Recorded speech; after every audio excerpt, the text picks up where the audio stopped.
So why did you retire? And are you questioning what in the world you were thinking that that was going to be a good decision? Because now you're feeling unfulfilled, you're lacking structure to your day, daily purpose out the window. Hi, I'm Amy Freeze, and I'm the founder of The Empty Nexter. And I have asked myself the same doggone thing. What in the world did you retire for, Amy? Well, I'm happy to share that I am now moving into my third year of retirement, and I'm sitting a little bit sturdier in my sweet spot. Many have asked why I chose to retire. And we retire for numerous reasons, right?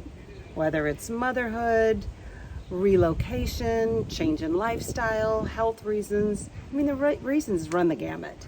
But oftentimes, the emotions, the feelings associated with a change takes place, you're left with trying to put all the pieces back to the puzzle again.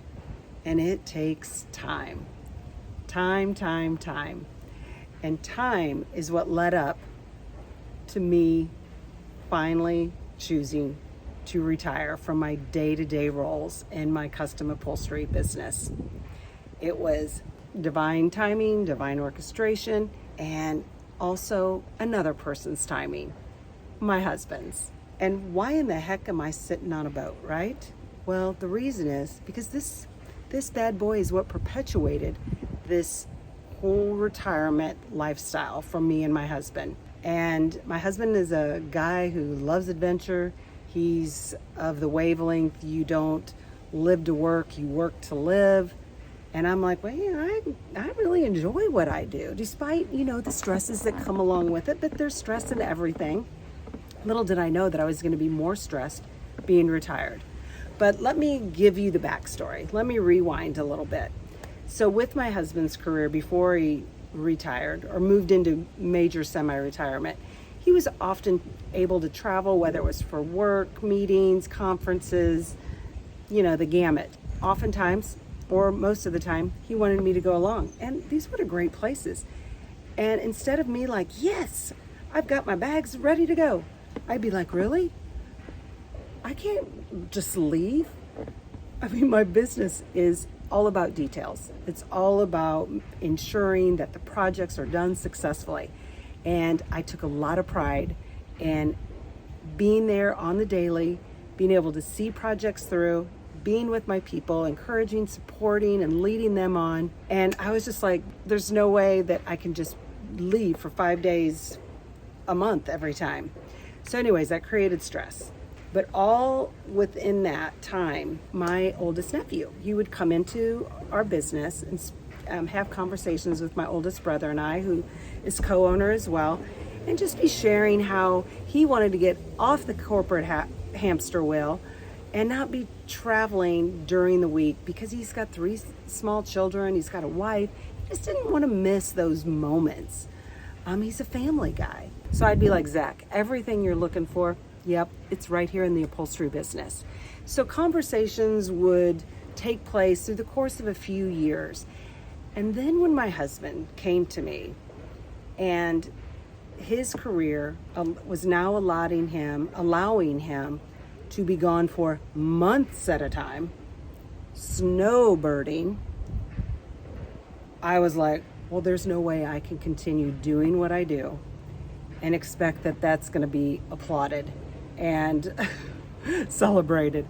So those conversations with my nephew, they got a little bit more serious, a little bit more timely. I will pass the baton to you. You are in charge on the daily. You are the new sheriff in town. And guess what? He said yes. So that meant, yep, I was retiring. I was following hubby on his snowbird adventure. I'm here to be supportive. So 3 years ago, this is our third winter as snowbirds, is when my retirement journey began. And it was divine orchestration that another one of the family members could come into the business. My dad started the business 30 plus years ago, and he was going to have that same sense of pride and carrying on the legacy. And the stars just aligned. But with all that to be said, it takes time for us It took time for me.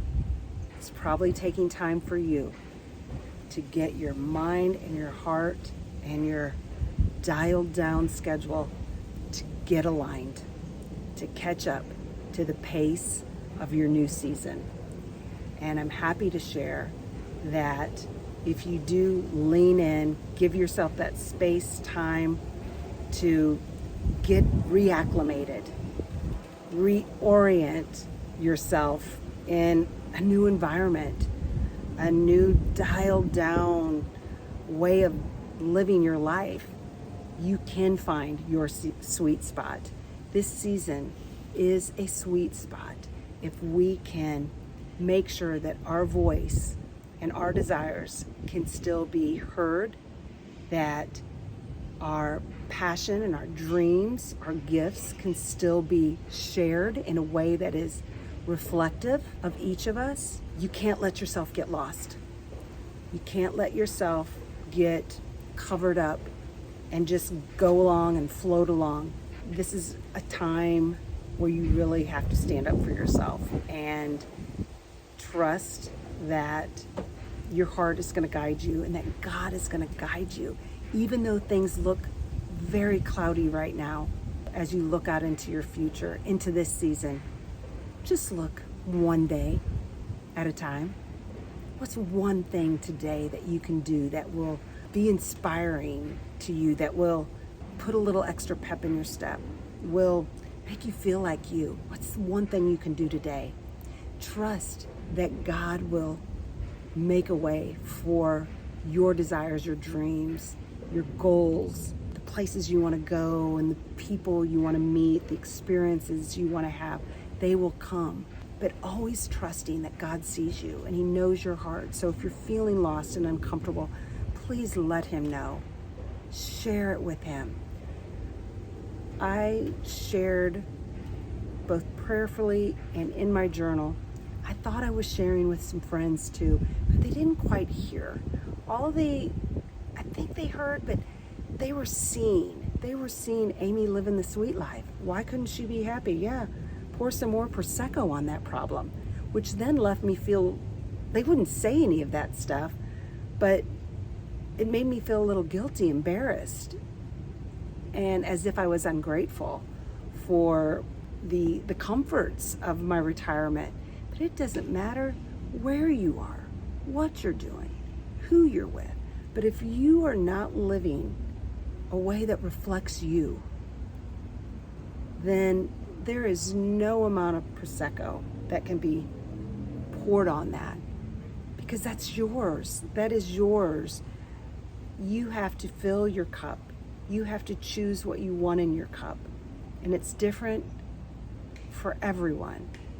My husband can get his glass filled in different ways that are not necessarily what I want to fill my glass with. Does that make sense?